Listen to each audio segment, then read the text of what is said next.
Hello everyone, আসসালামু আলাইকুম। সবাই কেমন আছেন? আর আজকে রাত 3:30 বাজে আমরা যাব রস খেতে। তাই সারা রাত কেউ ঘুম আসেনি, সবাই জেগেছিলাম। গল্প করতে করতে সময় শেষ, বেজে গেছে রাত 3:30। এখন চলে যাচ্ছি রস খেতে। আর এভাবে আগে কখনোই রস খেতে যাওয়া হয়নি, আজকে ফার্স্ট টাইম রস খেতে গেলাম। আর মামাতো ভাইয়ের উদ্যোগে সবাই মিলে একসাথে রস খেতে চলে গেলাম। মামাতো ভাই, খালাতো বোন, যে ভাবা সেই কাজ, সবাই একসাথে রস খেতে চলে গেলাম। আমার মামাতো ভাইয়ের 2টা পার্সোনাল প্লেন আছে, সেই প্লেন দুটো নিয়ে আমরা চলে গেলাম রস খেতে।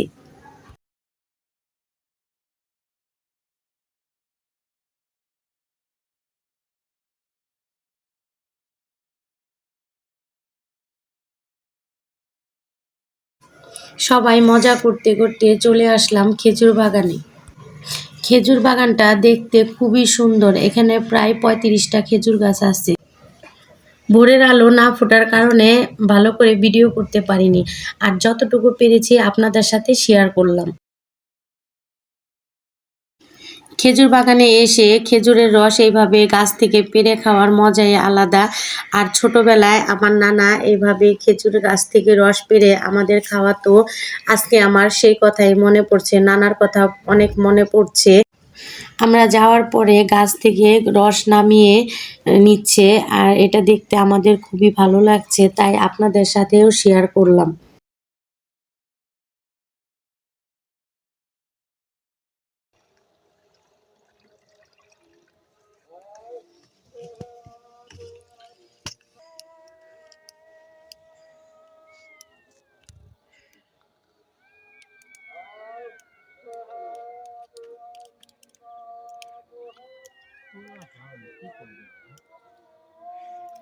এরই রসের উপরে দুটো সেম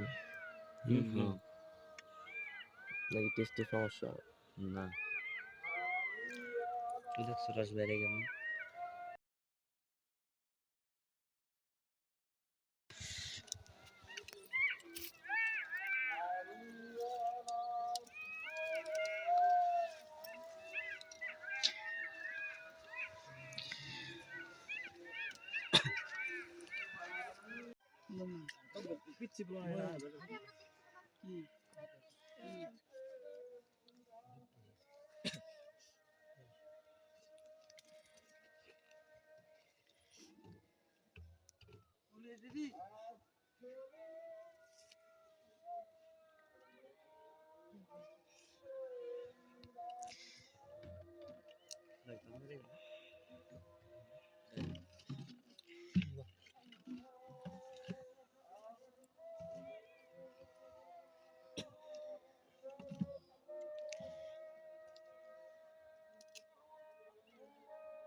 এখানে রসগুলো গাছ থেকে পেড়ে নিয়ে আসছে, আর আমাদের দেওয়ার জন্য রসগুলোকে ছেঁকে নিয়ে।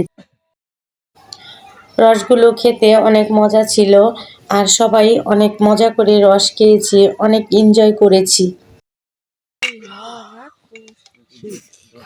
দাদু, আপনার অনুভূতি কি দাদু রস খাইলেন?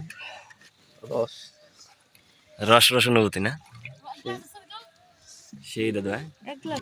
আমি তো অনেক দিন পর রস খেয়েছি, তাই 1 গ্লাসের বেশি খেতে পারিনি। আর ওরা এক একজনে 5-6 গ্লাস করে রস খেয়েছে, ওদের কাছে নাকি অনেক ভালো লেগেছে। আর আজকের ভিডিওটি সবার কেমন লেগেছে সবাই কমেন্টস করে জানাবেন। সবাই ভালো থাকবেন, সুস্থ থাকবেন। পরবর্তী কোনো ভিডিওতে দেখা হবে। আল্লাহ হাফেজ।